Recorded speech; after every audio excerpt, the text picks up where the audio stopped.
Welcome, everyone, to the Monday edition of the July 28th RotoWire Fantasy Football Podcast, sponsored by Circus Sports. I'm Joe Bartel. You can follow me at Twitter on JB Fantasy Sports. As always, every Monday, Jake Letarski as well, my co-host. You can follow him at Roto Jake. We're going to be going over, I think, a bunch of relatively recent and important fantasy news that we get at this early in training camp. Is a good thing, Jake? That we have some sort of knowledge on a few of these key players, because I think they were key from a draft perspective, but also applying that knowledge using the RotoWire RW Football app tool as well, going through the mock draft scenarios, and more importantly for you guys listening right now, talking about our favorite sleepers as well to that. So getting through all the different work with this as well, and showcasing the app in addition to how the mock draft strategy will work in that, I think is really important. So we're going to dive right into it more or less, and I want to make sure that if we get a chance here, we'll get into more information further. But reminder, folks, of course, you could download the RW Football app right now. It is free to go ahead and use the mock draft portion of the tool. You need a RotoWire subscription, but good news is I think it's YouTube 15 gets you 15% off for the videos here for the RotoWire subscription itself. But I want to start things off right away with, I thought, one of the most important news items that we've gotten, I don't know, past couple years in terms of early training camp, and that's in regards to Joe Mixon, who Ian Rappaport had said on Saturday is likely to miss all of the preseason. It's undetermined if he will actually miss the start of the regular season as well, too. And I think the confines of this is really the key part, that Rappaport is giving us some sort of vague terminology, and more importantly, the Texans have not said anything about this. And this goes back to a Mixon with a Joe Mixon injury in June that we've had kind of undiscovered information on. So what's your thoughts overall when you saw that report, Jake? So the first thing I saw that was a little bit weird to me was just like the not clarification on what this actually is. He had that ankle injury, right? And now he goes to the active non-football injury list with an ankle injury. And then apparently it's a foot injury that is what caused him to miss serious time. So that's the concerning part for me. Is it the same injury? Are there two different injuries? What is it? Of course, I was someone that was probably a little higher on Mixon than most, even despite him, getting up there in age and playing for a team that, underperformed offensively a bit last year. He still had a very, very productive fantasy year. And now, now we're kind of in limbo here. In the end, it could be a non-story if he ends up, missing the preseason ready for week one. He's probably not a player that needs the preseason. No running back over the age of 25 that intends to start should probably be playing in the preseason. But yeah, it's definitely concerning if you're drafting now, and I know we're just getting into the heat of draft season here, so it makes players like Nick Chubb a lot more attractive. Woody Marks, Dameon Pierce is also on the pup list here, so you've got Nick Chubb, workhorse, coming off yet another horrific knee injury, and then we've got Woody Marks, who's kind of factors in more as the pass catching back here. So obviously both of those players have a significant stock bump. We'll see how much that bump is, as we get towards draft season and we get towards the end of the preseason, and see when Mixon has an activation timetable. But right now, those secondary players are certainly getting a big bump. So I'm going to give you some random facts about this, Jake. Again, that Rappaport really provided zero concrete information I think is important. And then I'm going to follow up with what I have heard through the grapevine, which may or may not be important to you or the listeners. So the random facts here. Mixon had a similar lower body injury. I think it was a soft tissue injury last training camp. There was concerns that he would not be ready for week one. Of course, had a really good start to the season fantasy-wise.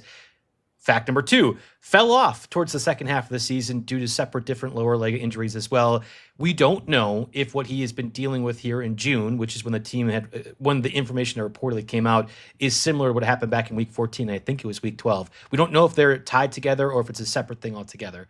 So there are those two facets. And then that Nick Chubb chose to sign with the Texans. I don't know if this is a fact per se, but I had been on the podcast for weeks and weeks and weeks with Nick Whalen earlier in the offseason saying, I'll draft Nick Chubb with one of my last picks in best ball because there are too many circumstances, too many teams, whether it be the Bears replacing the Roshan Johnson, Kyle Monangai role for Ben Johnson, or if it's going to be Nick Chubb competing with Miles Sanders and Javonte Williams for the starting running back spot for the Cowboys. There are too many places for Nick Chubb to go right now in the offseason where I was shocked that he would just choose to be the backup to Joe Mixon himself. Like it didn't make much sense. Okay, I can see so that. with those three facts in mind, I have been saying I'm not drafting Joe Mixon until, let's just say, round 8 or 9. Like it gets close to the Ramondre Stevenson territory of running backs before I'm going there, because I think there is something going on with this. Do you agree, knowing that is the concrete information that we have right now? Nothing has been reported by the team. Like, does that affect how you're looking at Joe Mixon? Yeah, I mean, I was like I said, I was on Joe Mixon a bit to some degree, and fifth, maybe even late fourth round. When we were doing our June drafts, which we all know how big a fan I am of doing season long drafts in You and June. most other people, yes. Yeah, exactly. So yeah, I mean, obviously, just because of my early exposure, I already feel way overexposed. So he personally moves to my do not draft list. But again, my unique circumstances are different from not everyone's doing a dozen leagues and wants to limit their exposure to some degree. So like it would have to be an insane price. And I think I even traded him away in a dynasty league just to get a little bit more quarterback help with that moving to Superflex. So I personally am feeling overexposed to Joe Mixon. In the end, even without all this bizarre foot injury thing, age 28 season, he's carried the ball over 1,800 times in the National Football League. I had to look that up. I mean, he's been, relatively steady, misses a couple games here and there. But Father Time undefeated here. And it's crazy to say that about a 28-year-old kid. But, that's just the reality of playing running back in the National Football League right now. So you throw all that on, I see you start to question things a little bit. All right, so here's the other part of this, and I'm not out here Joe Bartel reports anything like that, but I actually have some friends across the country that had tipped me off on this various. Like one of the friends is sort of a friend with Nick Chubb's camp of people, and they were aware that Joe Mixon had a serious lower body injury, and that was why they chose to sign. That's why Nick Chubb chose to sign with Houston. And I hadn't, like, the friend wasn't able to give specifics because he wasn't able to do that necessarily, other than I've heard this from somebody that I trust to know. And it was one of those, I'm like, I mean, yeah, in hindsight, again, with the Bears being a possibility, with the Cowboys being a possibility, if you think Nick Chubb was relatively back and healthy, he should be, from status alone, competing for those sorts of jobs. Why would he choose to unless Nick Chubb's camp and Nick Chubb himself believes he can be the starter for Houston? I think that's clearly playing out here. Yeah, exactly. And it is, a prove it year for Chubb. He still needs to show that he can do it after all of these horrific knee injuries that he's had. And, it could be as good of an opportunity as ever because you have a pretty established quarterback, a good set of wide receivers and weapons on this team where, teams aren't going to necessarily stack the boxes up against you. And, the offense he took maybe a little bit of a step back last year overall, in terms of league rankings, but yeah, he really has a chance to turn that around.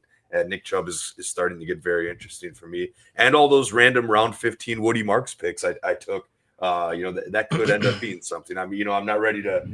We're gonna do sleepers today. I don't even have Woody Marks on our sleeper list because he's just not drafted in 12-team leagues, essentially. So, I don't even have him down there, but, maybe he's a guy fitting within the theme of sleepers that could suddenly maybe sneak into that territory. We'll see. Yeah, that's a good point. And then the other bit of training camp news that we had from this weekend was Terry McLaurin officially, and I'm putting this in quotes for everyone listening, officially ends his holdout, reports to the Commanders training camp facility, and then has to get put on the PUP list due to an ankle injury. I would be shocked, Jake, if that ankle injury isn't magically healed after he signs a contract extension. But 100%. McLaurin had been fined $50,000 the past 4 days for missing training camp, then reports. So this is a strategy we've seen for many receivers now, the hold in, where they're not actually losing the fine money, but McLaurin has this injury. I made the case on Angel Fire Radio earlier on Sunday, 9 to, I guess, well, it'll be 10 to noon Eastern on the SiriusXM channel 87.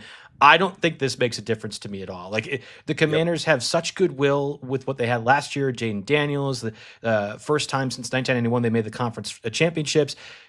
To piss that all away by not getting your best receiver for the past 5 years signed to an extension and maybe quibbling about $6 million per year feels like the dumbest thing any franchise can do. 100%. And in a Dan Snyder Commanders world, absolutely is in the realm of possibility. This new ownership group should not be at all concerned with that. I think this gets settled, and I'll be happily taking a discount if people are fading McLaurin around past his ADP.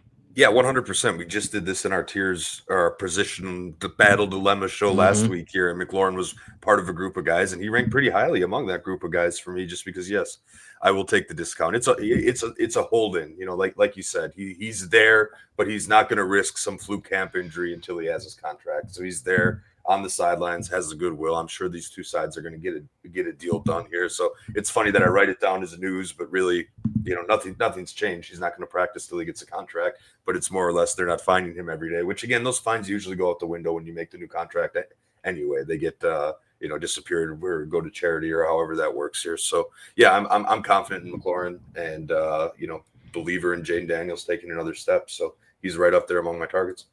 Jake Ferguson signed a contract extension on Sunday with the Cowboys, 4 years, $52 million. Happy for our UW-Madison guy. I don't know if I care much about that, but I did see, and this one snuck under things yesterday, Juwan Jennings left training camp for the Niners with a calf injury. Again, talk about soft tissue stuff. Yep. Of course, Brandon Ayuk slowly recovering from his deal. There's real reporting suggesting that Ayuk misses at least the first 4 games, if not longer, for the Niners. And then Ricky Pearsall returned off the PUP list today, I believe. But still, I mean, I was going to list, and I think I still will in this as one of my sleepers, is Juwan Jennings. But if this calf injury extends even a week or more, we're talking about a scenario now where I thought one of the best passing offenses this year, the Niners, is going to be down a lot of really key pieces and expecting younger guys to just emerge into that. And I don't know if that's very confidently true. So Juwan Jennings, if he ends up missing additional time, or if this becomes even a multi-week series kind of injury, that's a big deal to me. Yeah. Juwan Jennings is interesting because 2 weeks ago we were talking about him wanting a new contract or a trade. Then he gets to camp, passes his physical, return to practice, and now we have this situation. So and a 49ers receiver comes up, Ricky Pearsall, another one goes down. So we'll see what's going on here. We'll get to some of our sleepers overall. Again, Juwan Jennings, it sort of made my list. I think it was not a fair listing anyway, because at this point he was being drafted as almost like a 6th round, 7th round guy from an ADP perspective. We have a broad definition of our sleeper for sure. We'll get to what that actually looks like here in just a second. But word from our sponsor, Circa Sports. Circa Million and Circa Survivor are back with a massive $21 million in guaranteed prizes between the 2 contests. Circa Million, you just pick 5 games against the spread each week, 18 weeks of action, 126 ways to win, $1 million for the winner, and $6 million guaranteed in total prizes across the competition. And then with Circa Survivor, 1 pick each week, no point spread. The last to last the longest gets to win it all. At least $15 million in guaranteed prizes. You must enter in Nevada, but you can play from anywhere. $21 million guaranteed across the 2 competitions. Visit circasports.com for more details. All right, Jake, we're going to be mixing this in more during our off-season podcast, but using the RW Football app tool, again, if you're watching this live on the RotoWire YouTube channel, we'll actually have what this looks like streamed up there for you. But I encourage you guys to at least download the RW Football app, if for no other reason than it will help you with these mock draft tools. And I have made the case that, this is, I guess, a bit of an origin story for Joe Bartel, the fantasy expert. But when I first started playing back in 2012, I would spend endless amount of times during class or during the summer when I was supposed to be doing other things, doing the ESPN mock drafts. Like I would go to ESPN.com, I would hop into like a room of 6 to 12 people, wait for that to fill out. And if it didn't, you'd have some computer AI generated baloney that would be trying to draft for you. And I found that exhilarating. As somebody that played Madden all the time and I would track my own stats in these guys, like the idea of drafting a team against other people was a lot of fun. I think we have significantly expanded upon that exact tool and made it really easy to do from an app perspective. So we're showcasing it today. Moving forward, every Monday, we're going to be kind of doing something similar to that as well, too. Well, we're going to try to get hashtag mock draft Mondays going a little bit across between us and a lot of other, RotoWire personalities that you'll find out there on Twitter, and to try to start participating in this as well. And we're just, our mock draft tool, it's, you're not competing against other people, but you're competing against a rankings and ADP combination that is actually probably better than some of these tools where you go and then people quit after 2 picks just to see what their team, their auto drafted team looks like here. So we've got, and of course, with the degree of variance here programmed in. So it's not necessarily, you won't see the same mock if you're drafting out of the 3rd position every time. So I'm going to pull up a screen share of our mock draft simulator. We're going to take a look at that. Let's see here. While you're doing it, Jake, I'm going to get a word from our sponsors here, Vegas Football Proxy. Do you want to enter the greatest pro football contest in the world? The Circa Million Circa Survivor contest in Nevada offer a massive $21 million in prizes, and Vegas Football Proxy can help you play in these awesome contests. We just talked about Circa Sports earlier before, but Vegas Football Proxy is based in Las Vegas and offers a proxy service for customers all over the country. You can sign up at the Circa Resort and Casino in Las Vegas and then play anywhere with the Vegas Football Proxy. The folks at VFP are experienced professionals. They're 100% reliable and provide outstanding customer service, available for you really to contact them at any point for these picks itself. And their submission process is easy to use and ensures accurate and timely pick submissions. I think I've read about using them at least before, and they've contacted a few of our people who use the services like, hey, get your pick in on time here. Make sure you submit. So Tom Carroll and his team at VFP has been serving contest players for more than a decade and helped countless clients achieve their dreams, from just being able to compete in the Vegas contest all the way to winning the Circa Survivor overall. If you want your shot at taking down $21 million $1 in prize money. Visit vegasfootballproxy.com/ROTOPOD, RotoPod, for more details.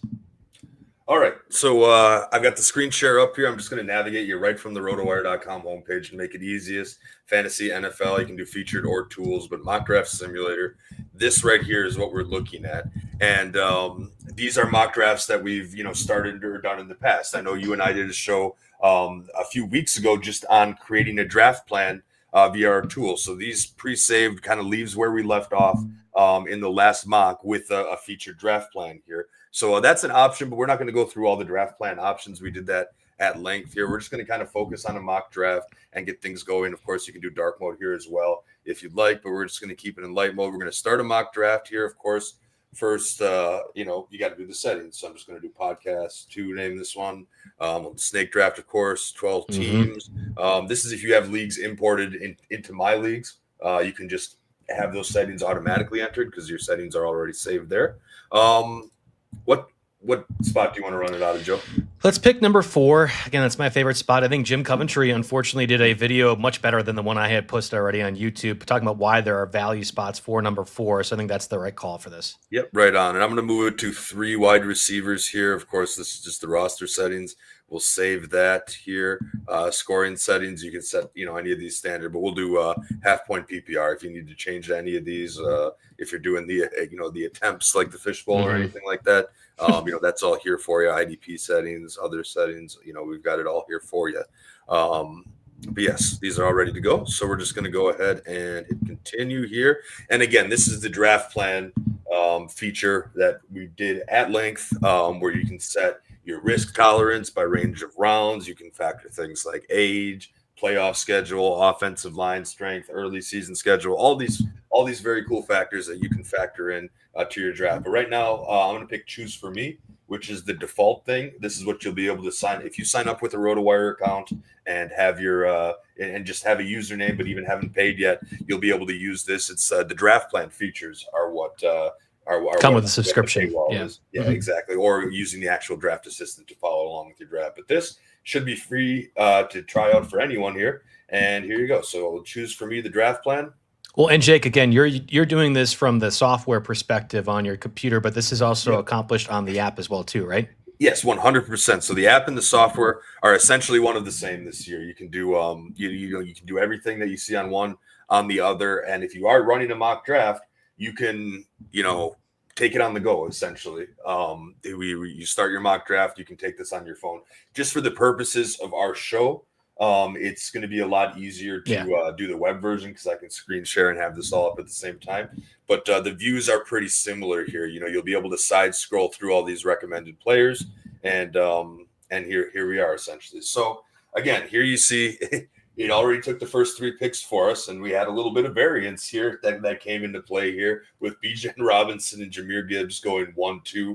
Of course, Jamar Chase goes number 3 then. At number 4, are we ready to go ahead and take Saquon and get that value? And real quick, I know that, well, no, I want to go Justin Jefferson. You make the pick on Jefferson, but I'll explain real quick with this. I know most people are used to seeing Jamar Chase go 1-1. The reason that we have this in place is a bit of variance, but also what happens. I call it the AC factor, alcohol consumed, or if you want to go beverages consumed, the BC factor. You never know what's going to happen in your league. We want to make sure you're prepared for every sort of scenario. So the bit of variance that happens here while Jamar Chase is typically 1-1 is often, I think, a really good preparation tool. So call it AC, BC factor, but the variation or variance difference in this, I think, is an important part of this. So I'm choosing Jefferson. I don't think this is a debate. Really, you're going to go with Barkley instead? I had 4 overall. I think I'd go with Barkley. I'd take the back, but that's just me. All right, let's go with Barkley. Let's stick with this. Let's go with Barkley. All right. And then as you can see, the mock draft is working its way through back to us. As that's happening, we have our recommendations. And look at this. It's going to recommend running backs because it's there. Maybe we should have gone with Jefferson here. But it's almost like somebody likes this number 4 pick for a reason because of that. Interesting, exactly. Jake. Well, do you want to start running back, Joe?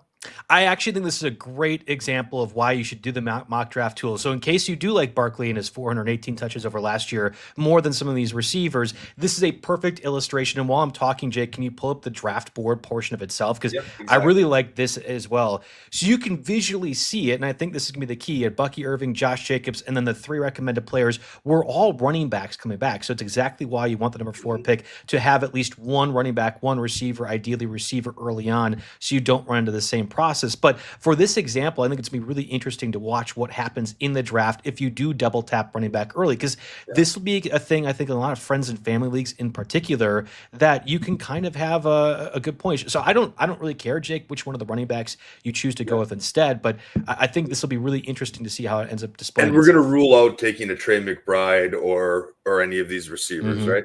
Yeah, the running back value is just. I want for Mock Draft Monday to show something that people don't typically do, and the value of doing this on the app visually, but also kind of the exercise for it. So let's just take our guy Jonathan Taylor, who would be the best case running back left at this point, and then you'll see now how it not only auto populates the advantages of the players around that spot, but also is now going to push up a few of the receivers in that range as well. Again, with the draft tool coming back, you have Trey McBride, you have Lab McConkey, but theoretically there would be some other running backs, for example, that you could consider. I think James Cook would be eligible if I'm looking at this correctly on there, but the app isn't going to push James Cook, even though the ADP makes sense because you have the receivers early on. If you want to throw that out the window and go to running backs, it'll tell you what the running backs the best ones are there. We might need to bump that Mixon projection a little bit here, but it'll tell you what's there. But for you is overall, we're starting 3 receivers in this league. You don't have a receiver. This is our big improvement over last year's and previous versions of the app. The suggestions are dynamic. It tells you, based on your needs and the needs of others here.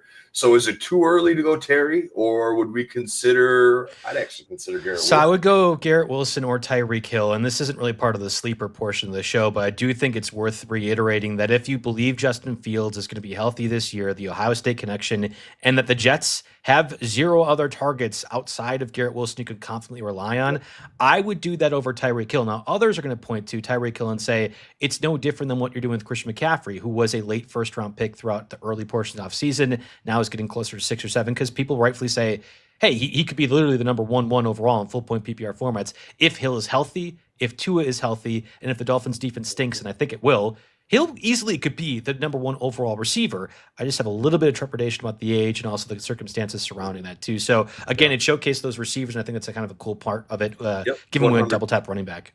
Yeah, so just we ran the mock. Obviously, a lot of picks went. A good the quarterback. The Josh Allen set the trend here. We had Jaden Daniels, Lamar Jackson, Jalen Hurts, Joe Burrow all get going. Marvin Harrison, Rashee Rice right before us here. We're back to being on the clock, and it's naturally going to tell us to go receiver again. Here we go. Can I get to my first sleeper, Jake? All right, I'm ready for your first sleeper. All right, so we should probably define the term sleeper since that's the show that we're doing today. In my mind, a sleeper is somebody that you think can dramatically outperform the expectation or the ADP. And whether that's a 4th-round guy, like in this case, a 10th-round guy, which is more conventionally, I think, that sleeper range, or even somebody that you're literally drafting the back end of the first round. I want somebody that will outperform where they're being drafted. And I find the value in terms of sleeper to be confidently can do it. Like we're putting an odds sort of thing. It's like 75-25. Exactly. That guy will outperform. It originates from, somebody is sleeping on this guy, and sleeping on this guy can be, your super late round dart targets, but also, you can say maybe people are sleeping a little bit on a guy like DK Metcalf because of the change in scenery. Is that the direction you want to go, Joe?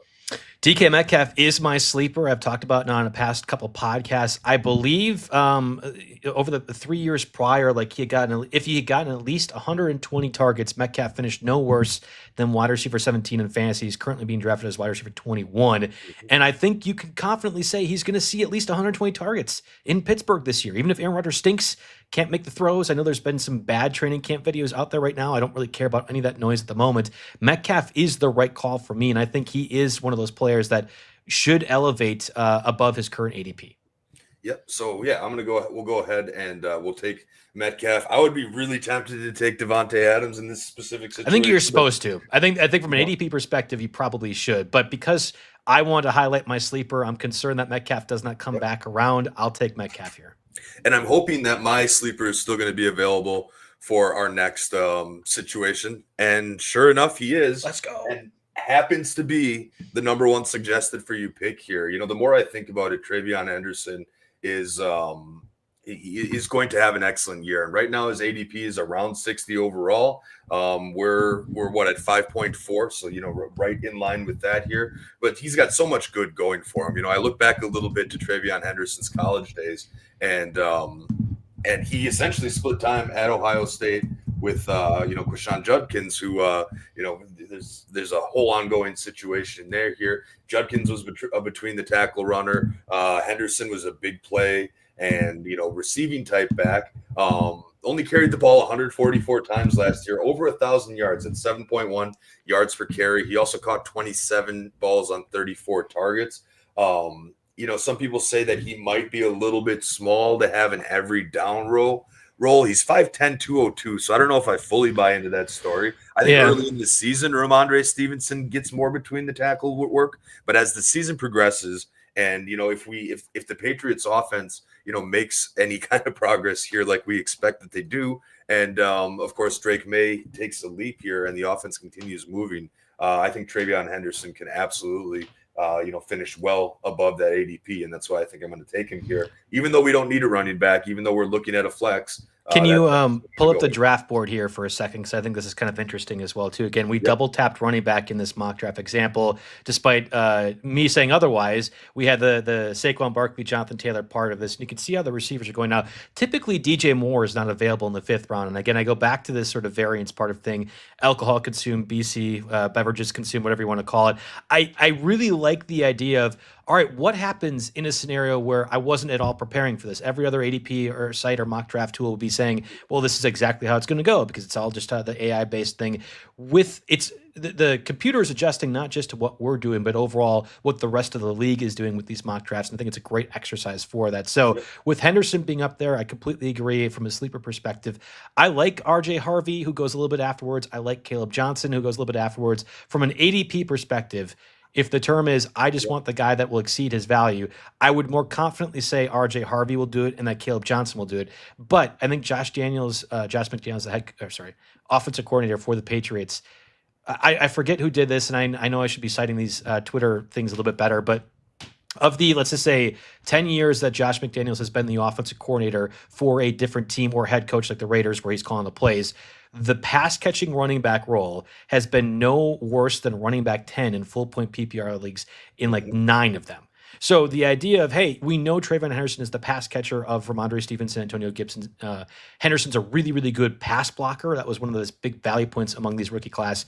Henderson in full-point PPR formats is awesome. And I actually think there's a floor that says, okay, well, he's at minimum a running back 2 because of the volume of passing opportunities I think he will get. Even if he doesn't go much higher above that, maybe there isn't a James White role for him.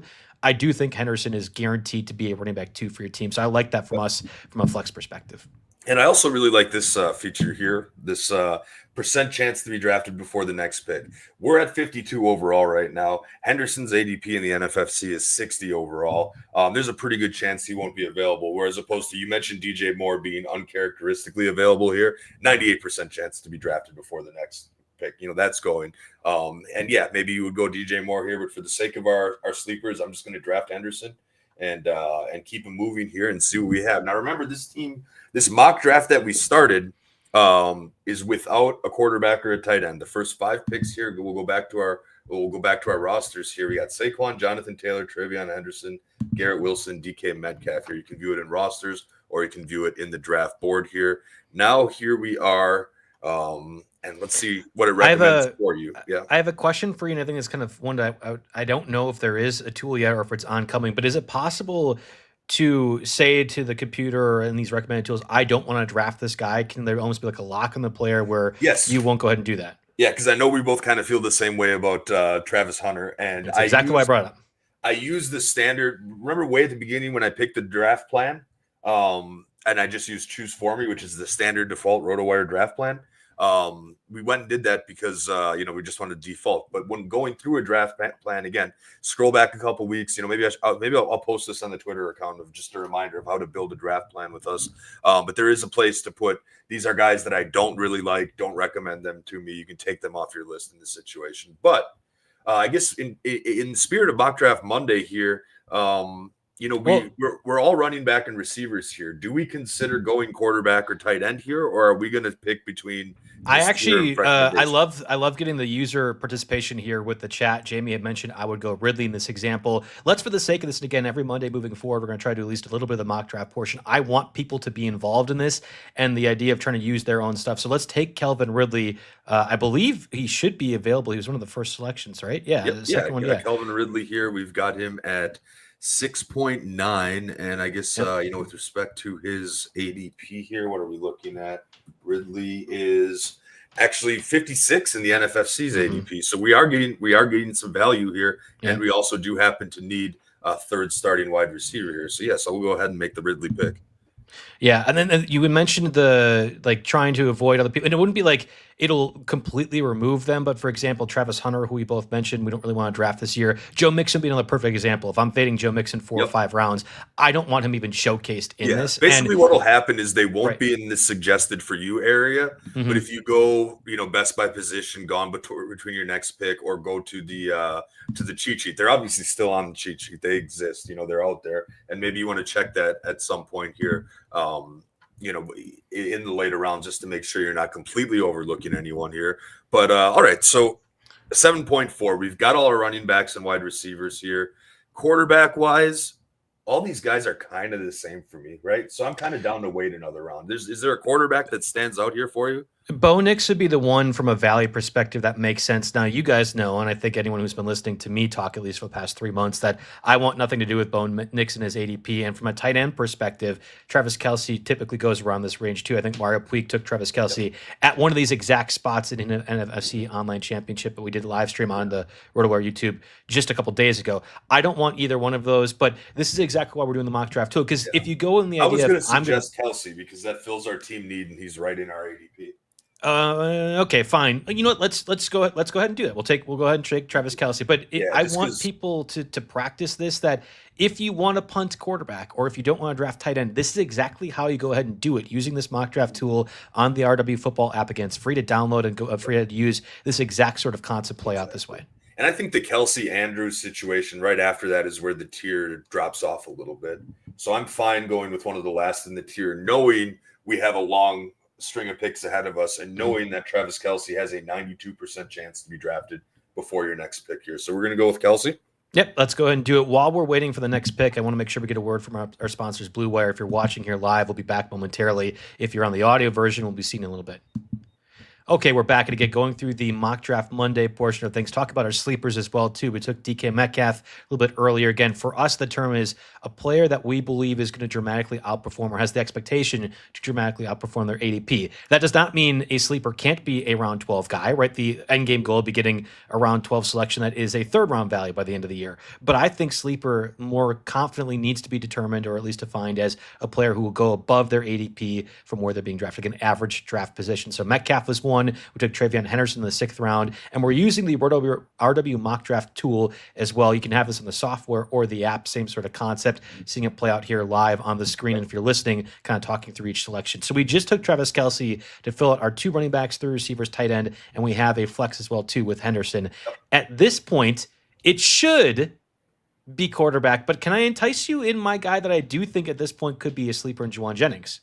You can make your case for Juwan Jennings. Then I want to show some features as to why I'll make the case for Bo Nix. But okay. Well, ironically, you could either go with Juwan Jennings or Ricky Pearsall. We started at the top of the show to talk about Juwan Jennings leaving with a calf injury from camp today. Of course, Brandon Ayuk also out what seems to be at least all of training camp, possibly a bit longer as he recovers from a gnarly knee surgery from last season. If you think Juwan Jennings will also miss time, either Juwan Jennings or Ricky Pearsall, who's also on the screen here being talked about and referenced by the app as well too, is probably the correct call. But I would rather get one of these receivers here because I do think there's a tier drop at this position. And again, if you're starting 3 receivers, having a Juwan Jennings and Ricky Pearsall as your wide receiver 4 is a good spot to be with the roster build that we're kind of doing right now.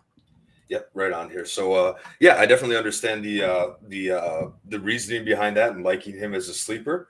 What I'm going to do here, though, is I'm going to go to the draft board and look at these teams here that are in front of us. listen, we don't have a quarterback yet. Only one team took a quarterback, or two. Yeah, So, two. yeah, Baker and Josh Allen are both gone. Team 2 is definitely going to be looking quarterback in this situation here. And then, of course, if you go to the future, I keep pointing out, 88% chance to be drafted before your next pick. He's the number 1 quarterback left on the board. I think I'm going to lean quarterback here. Can you go back to the draft board and look at the receivers? Because I'm very curious to see how the computer will choose if they are at their 3 receiver threshold or if they're incorporating flex. Because I think conventionally, again, I talk with the NFFC for a second here. You'll see the high leverage players will kind of say in a full point PPR format, a receiver more often than not is going to produce X amount of points, and I'll take them even as my flex. So is 3 receivers set here for each team at 1, 2, and 3? Each of them has 3, and team 2 actually has 4. So I would imagine team 4 won't take one, but at least one of these teams, and if not both, take Ricky Pearsall and Juwan Jennings. In my mind, I would rather build a roster that says I can get this quarterback here that I think is at a different tier. So you're right. Let's go ahead and take Bo Nix and hope that one of these Niner guys comes back to us. And look at that. Your sleeper's still here. All right, there you go. Juwan Jennings. Just keeping things moving, I'm just going to go ahead and pop Juwan Jennings right here. Yep, Juwan Jennings or Ricky Pearsall are both left as well too, and it's suggestive for you now, kind of going through things a bit more at this spot. It's showcasing a bit of the quarterback part because we did end up taking one of the Niner receivers. I don't think stacks are necessarily built in, but again, if we're incorporating some BC, some beverages consumed variants in this, that I like the idea a little bit more. I get stuck on this tier. Can you check? I was going to say I want to backtrack just a second here because I was hoping that one of my sleepers was going to be available here at this pick, but of course it's not meant to be. Didn't quite work out that way. So I was hoping he would get to 117 for me. His ADP is currently 110 on the NFFC, so it was a little bit risky. And obviously you can see the run of wide receivers here. But of course I got to talk a little bit about a cover boy, Keon Coleman here.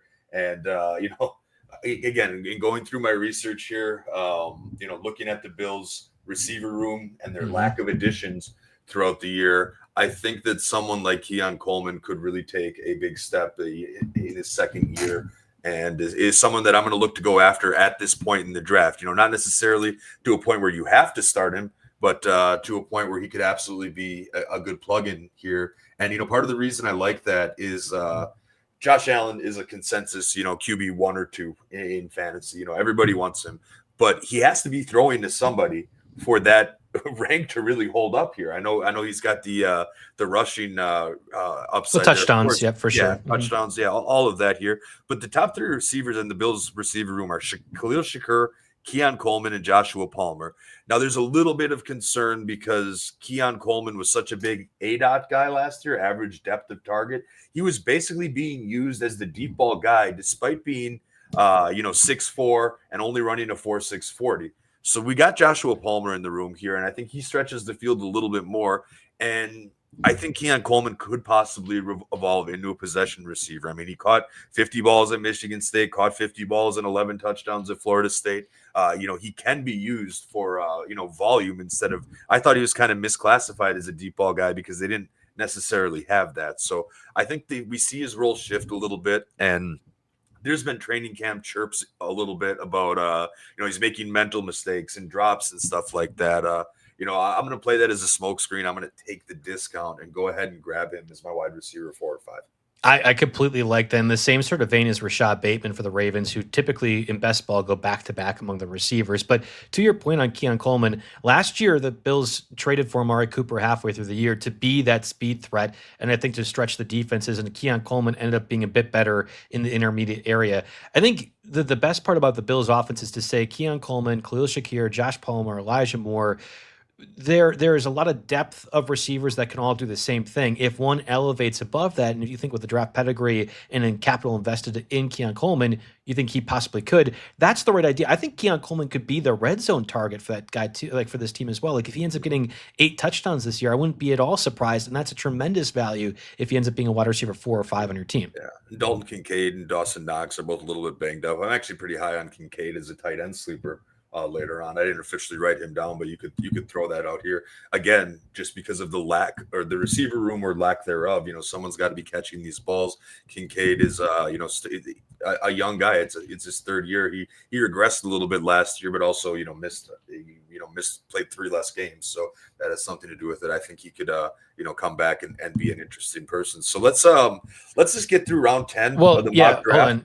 Yeah, Jake, for the sake of moving on, I'm going to go ahead and make sure I get one of our last ad sponsors in here, but you go ahead and make this selection. You can make the next one too. Yep. As I'm reading it again, you can watch this live on the RotoWire RotoWire Fantasy Football YouTube page as well too, as we're going through the mock draft part and kind of identifying sleepers. There's 2 more sleepers that I want us to get to, and this is the conventional term of sleepers, but first a word from our sponsors, Fantrax. Is there something you wish your fantasy league had, or features that are missing from your current league? Bonus scoring, custom scheduler playoffs, deeper team settings? We'll look no further because we have you covered with our friends at Fantrax. Fantrax is the most customizable fantasy platform in the industry, offering the greatest fantasy experience for your dynasty, keeper, redraft, and best ball leagues. And Fantrax even offers college football fantasy leagues too. Create a joiner fantasy commissioner league, invite your friends, dominate your draft this season. Fantrax is also the top dynasty fantasy football platform in the industry. Fantrax is running a special promotion that we really want you guys to go ahead and check out. Sign up for free at fantrax.com/RotoWire to enter for your chance to win a signed Jamar Chase jersey. Simply create a new league or bring over your existing league for more chances to win. Go to fantrax.com/RotoWire and sign up today. Fantrax, the home of fantasy sports, and your chance at winning a signed Jamar Chase jersey. Okay, so we're back, and again, going over the mock draft portion of this. Jake has been kind of burning through the past couple picks because I wanted to get to our sleeper section. I love that.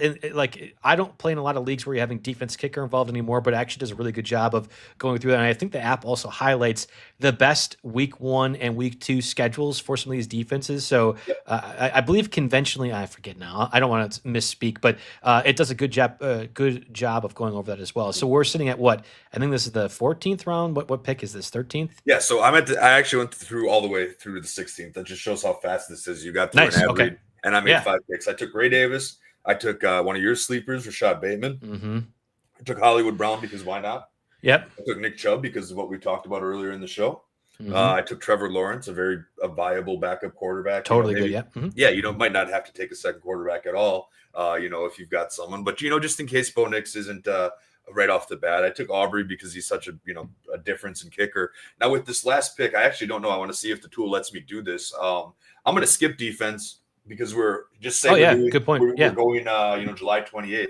I want to skip defense, and I'm going to see if one of my sleeper running backs is on the board. While you're doing this, the reason why somebody, again, if you're kind of new to fantasy football, and this is what I think I want to cater our Monday shows to, when you're doing drafts so early in fantasy draft season, what can happen is something will change. And the perfect example is Bucky Irving, which I did this exact thing last year in the RotoWire Invitational. I forfeited taking a kicker or defense thinking I'll be able to pick up whoever. The amount of production that they get, even if it's a top end, is different than if I strike gold with running back. Now, the unfortunate part, Jake, was that I took Bucky Irving over a defense or kicker. There was not news in week 1 about Bucky Irving being a fantasy difference maker for the Buccaneers. So he ended up being the drop for the kicker and defense. And I had to go ahead and spend a bunch of fab in week 2. And I was the guy in leagues that ended up picking him up in week 3 just because somebody eventually gets injured, or you don't need a second quarterback if your first one's doing good. It's always, we'll talk about this in the waiver wire, never want to have dead weight on your roster. Always cycle through with someone that at least has some upside to get ahead of it. But so anyway, with this round 16 pick, I was looking for Jerome Ford. He was the last sleeper that I wanted to highlight here. As you can see, what we're doing now, if you click on the player, you can change it in case you. That's actually really cool. Yeah. Okay. Or you want to see, or if you think someone made a stupid pick in the mock draft and you want to redo it, that's how you would do this. But I ended up taking Nick Chubb just over Jerome Ford, even when I had the chance to do that, just because of, again, we're looking for upside on July 28th here, and he was the guy. But Jerome Ford is the guy I wanted to highlight here because obviously Nick Chubb is gone from the Browns, and Quishon Judkins from Ohio State, who I mentioned a little bit in our earlier discussion on TreVeyon Henderson. Judkins was supposed to be the lead back here, but he is the only second-round pick remaining that has not signed his contract yet. He is theoretically for legal reasons. That's exactly. And he is a pending DV situation there. So obviously there's a lot of unknown and how that might play out. And the Browns GM acknowledged last Thursday, he's like, yeah, we're not expecting to see him at camp for a while. So then, you go to the Browns situation here. Who is the guy that was essentially a waiver wire guy we discussed, a viable fantasy pickup. And, I'm not saying Jerome Ford is some kind of world beater here, but he's going to start the season as their starting running back. And you're getting a team's RB1, super late in round 13. So I think there's definitely some validity in that. Dylan Sampson is interesting. We've talked about this a little bit, but he's been practicing as a wide receiver. He's the pass catcher in that situation, and Jerome Ford is the lead runner. Now, it's a tough division. They're going to face some tough defenses. We have no clue who's going to start their quarterback week one. I think it's going to be Flacco. Shadir Sanders didn't even take any first-team reps this week. Kenny Pickett's injured. There's a whole lot of question marks in this offense. But eventually, even on one of the lesser teams in the league, the RB1 absolutely has fantasy value. And when you can get a team's RB1 in round 13 or 14, honestly, this taking him in round 13 is earlier than what I see a lot. I agree with you. And I think eventually, if you go for the whole year, it was 180. If you go just by the last week, it's 160. So people are taking notice. It's less and less of a sleeper. We joke that there's no such thing as a sleeper in fantasy football anymore because there's so much information out there. Everybody is on somebody's radar. But I think Jerome Ford fits our sleeper bill here. The other part is the Dynasty Bros are pushing up Dylan Sampson, who the Browns drafted, I think, in round 4. And I believe Dylan Sampson is more conventionally a receiving back for that offense. And if everyone were healthy, Judkins, or I guess not healthy back and having a contract, you're not dealing with domestic violence stuff, Judkins would be your starter, and then you have Dylan Sampson as a pass catcher. Before you do that, Jake, I want to make sure I get to talk about my sleeper. You go to the tight end position as well, too. If that's guy too. I mean, Marks will be someone that'll be available on week 1. But I would rather have Ford over Dylan Sampson, and that's possibly controversial, but I think we saw Ford be that guy in this offense. It's not like Kevin Stefanski's gone. He used Ford last year in this same sort of circumstance where Nick Chubb, the preferred starter, was gone. So I think you are absolutely correct, and people pushing up Dylan Sampson aren't really thinking this through. Can we go to Mason Taylor, the tight end for the Jets? Talking about a Dynasty Bro as well, too. I think Mason Taylor reminds me of Taylor Mason from the show Billions, if you remember that. Yes, and also, of course, Mason Taylor, flip-flop.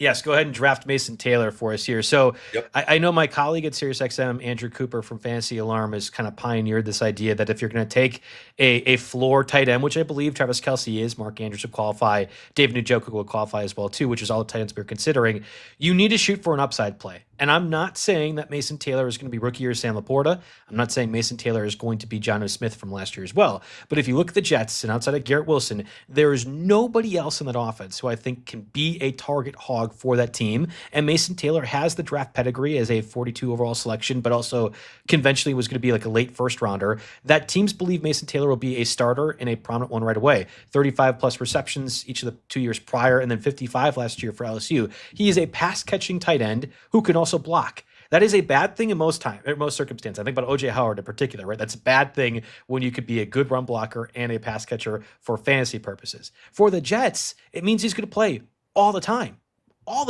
And by default, I think he is a 50-catch dude when he is going to be the only tight end out there in circumstances where it's just Garrett Wilson and nothing else. So Mason Taylor is being drafted like tight end 26. I'm not even quite sure where he is in this mock draft, but I absolutely am going to have a ton of exposure to Mason Taylor. And if he ends up being tight end 10 this year, that's an absolute windfall if you're drafting a Travis Kelce or Mark Andrews. So go ahead and make Mason Taylor our selection. Exactly. And again, what we're doing is we're foregoing the defense for a late July draft and just grabbing another sleeper player, figuring we'll stream one week 1 and keep streaming until we catch on. And we're doing the waiver wire show this year. We're going to help you stream defenses every single week. So we've got that going. But all right, we have the draft done. And I guess I'm just going to quick highlight the analyzer. Our draft grade, we get a B, 80% out of 100. And then you can get our recap here. I would guess part of the reason we did not get an A is because we did not draft a defense. That obviously factors into that here. You can see our picks by pick. And here we are, our roster, our draft board, but that'll show you everything here. And if you want to go over this, and of course, mock draft Monday, just go ahead and restart again. We'll go ahead and do this again next week, talking about some more. We have an auction strategy coming up as well, because Jake and I will be doing the NFFC auction draft, which I think I have to get like the advertisement out there. You could participate and play along with us, although ideally not, because then we're having to reveal our schedule or our strategy to all of you guys, the listeners. But that will be on the NFFC here. I think August 13th is what we agreed upon. Again, I have to get the kind of advertisement pushed out there as well. And then I will have my Beat Joe Bartel RotoWire Online Championship next week. Or sorry, it's like the August 6th. I'll have to go ahead and check that too. But I have a string, Jake, and I think you'll appreciate this. 5 live drafts in 5 days before I end up going to the Fantasy Expo later in a couple weeks here too. So that will be advertised. We will push that out from a RotoWire perspective, if nothing else, to watch my psycho butt go ahead and try to participate in 5 live drafts in the course of 5 days. And it'll be fun because Joe and I will be arguing in real time about pushing the bid button or not. Well, I mean, because it's hard enough to do an auction by yourself, especially if you're new to that. Real time, a lot of chaos. You have to worry about every single pick. There's no like set a timer and take a bathroom break for a while because you have to worry about every single one of them. So we're going to definitely get you guys going with some auction strategy around that time as well. I'm very excited to do that show with you, Joe. Yeah, it'll be a good time. So lots coming up here, but we're going to do this mock draft Monday portion moving forward, getting you guys at least exposure to what this looks like. But again, I think if you're going with the expectation, hey, I'm going to fade tight end, I'm going to fade quarterback, what does that look like? Excluding some of the Joe Mixons, the Travis Hunters of the world, whatever player you don't want to draft this year, there's so many different ways to go ahead and use this RW Football app tool, and also obviously the mock draft being on the desktop portion of this too. So thanks everyone for listening. We'll be back in next Monday.